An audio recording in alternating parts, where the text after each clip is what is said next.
সামনে বৃত্তি পরীক্ষা, সেই বিষয়টা মাথায় রেখেই বৃত্তি পরীক্ষার্থীদের জন্য মাই লাইফ শর্ট কম্পোজিশনটি নোট করে ফেললাম।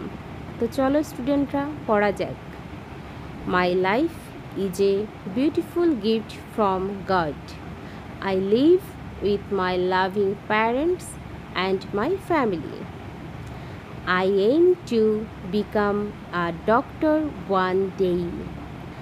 I am a student of class 5 in a good school.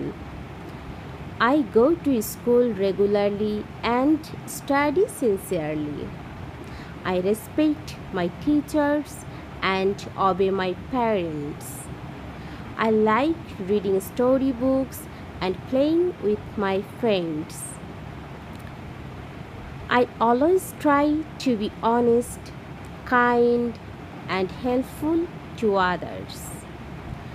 I learn new things every day to improve myself. My dream is to become a good and successful person. I want to live a happy and peaceful life. এই প্যারাগ্রাফটি আমি 11 লাইনে করেছি। তোমরা যদি এটা সঠিকভাবে পড়ো এবং প্র্যাকটিস করো, ইনশাল্লাহ অনেক ভালো করবে এবং ফুল মার্কস পাবে আমি আশা করছি। ধন্যবাদ সবাইকে।